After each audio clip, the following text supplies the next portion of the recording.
con el permiso del cielo y bajo la autoridad de nuestro santo maestro Yeshua Mashiach, con el permiso de nuestro Rab, el doctor Dan Ben Abraham, que la paz y la bendición del Altísimo sea sobre él, con el permiso de la corte rabínica y todo el liderazgo de AMI, vamos a estudiar la aliyá o lectura correspondiente al día de hoy. Debemos recordar que estamos estudiando la Parashá Jucat, que es la sexta porción de este libro de Bamidbar, y se encuentra en Números capítulo 19, verso 1 al capítulo 22, versículo 1. Sin embargo, en esta oportunidad estaremos estudiando la tercera lectura de esta Parashá. Esta tercera lectura se encuentra con el permiso del cielo y bajo la autoridad de nuestro santo maestro Yeshua Mashiach, con el permiso de nuestro Rab, el doctor Dan Ben Abraham, que la paz y la bendición del Altísimo sea sobre él, con el permiso de la corte rabínica y todo el liderazgo de AMI, vamos a estudiar la aliyá o lectura correspondiente al día de hoy. Debemos recordar que estamos estudiando la Parashá Jucat, que es la sexta porción de este libro de Bamidbar, y se encuentra en Números capítulo 19, verso 1 al capítulo 22, versículo 1. Sin embargo, en esta oportunidad estaremos estudiando la tercera lectura de esta Parashá. Esta tercera lectura se encuentra en Números capítulo 20, versículo 7 al versículo 13. Números capítulo 20, verso 7 al 13. Dios ordenó a Moshe restaurar el manantial, hablándole a la roca de la cual anteriormente fluía el agua. Sin embargo, Moshe confundió la piedra correcta con otra piedra, y cuando habló a esta última, nada ocurrió. Moshe y Aarón pensaron que quizás Dios pretendía que golpearan la roca, como hicieron la primera vez. Actuaron bajo esa conjetura sin consultar a Dios. Por providencia divina, Moshe golpeó la roca original y ésta dio agua. Dios pretendía que el pueblo aprendiera a reverenciarlo al ver a Moshe hablar a la roca. Si una roca autosuficiente y sin discernimiento obedece la voluntad de Dios, ¿cuánto más debemos hacer nosotros que podemos entender por qué debemos obedecer a Dios y necesitamos de su asistencia? Pero como Moshe acabó golpeando la roca, esta lección ya no era evidente. En consecuencia, Dios tuvo que enseñar al pueblo de Israel la misma lección y castigar a Moshe y Aarón por su desobediencia. Decretó que ambos habrían de morir en el desierto sin poder entrar a la tierra de Israel. Tal y como se le había ordenado, Moshe tomó el cayado y fue con Aarón a convocar a toda la congregación para darles agua, de manera tal que santificaran el nombre de Dios. No obstante, aunque sí logró hacer salir el agua de una piedra, no santificó el nombre, por lo menos no de la manera ni al nivel que se le había ordenado. Y aunque la naturaleza exacta de su pecado es desconcertante, ha sido interpretado de diversas maneras por los intérpretes judíos. Independientemente de su verdadera índole, este pecado le costó a Moshe y Aarón el privilegio de entrar a Eretz Israel con la nación. Todos los intérpretes lidian con la cuestión de definir exactamente la naturaleza del pecado de Moshe y Aarón. Y en el curso de sus comentarios, uno de nuestros grandes intérpretes, Nachmanides, declara: este asunto es uno de los grandes secretos ocultos de los misterios de la Torá.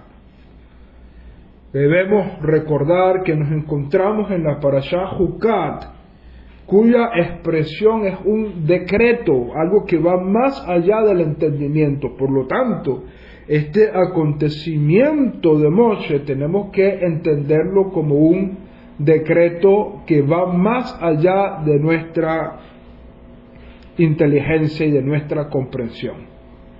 Sin embargo, hay varios criterios que algunos de los sabios han logrado definir de cuál fue el pecado de Moshe.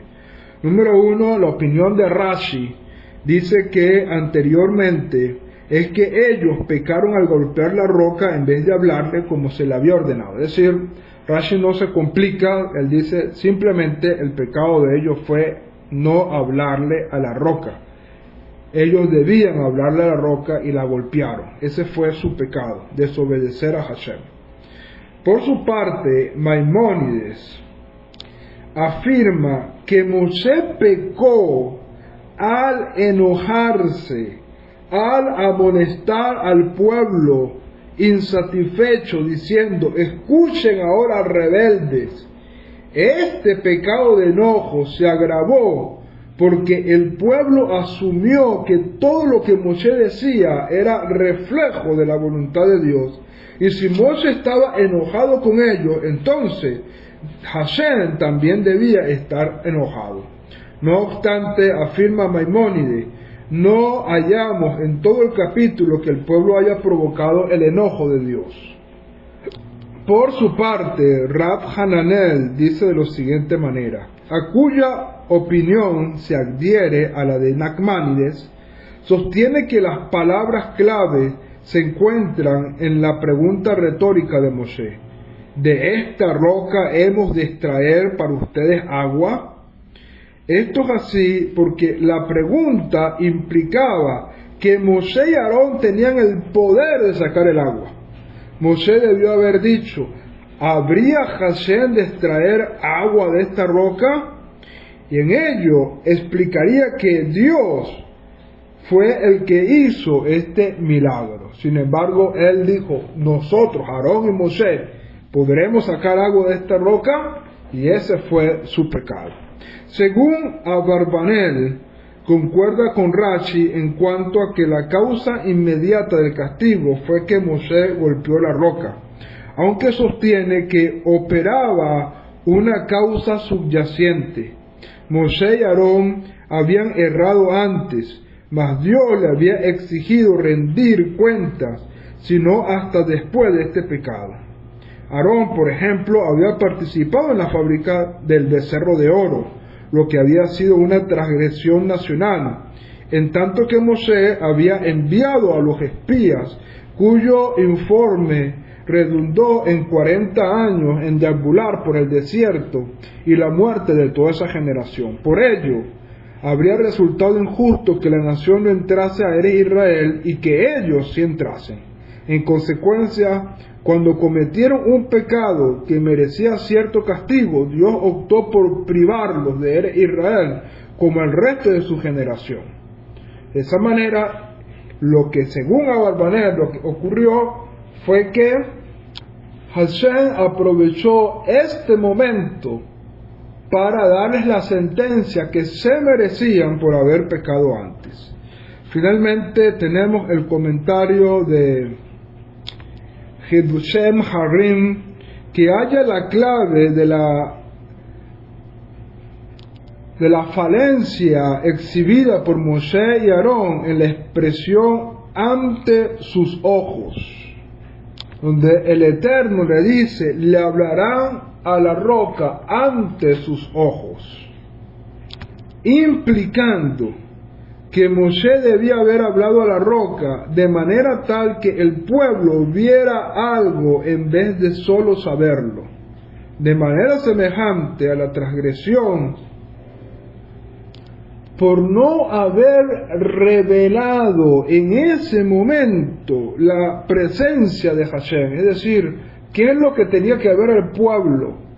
La presencia de Hashem que se tenía que mostrar en ese momento. Por lo tanto, los sabios dicen que la nación vio lo que normalmente se escucha, es decir, que su entendimiento de semejante experiencia debía haber trascendido los límites normales de la naturaleza física del ser humano.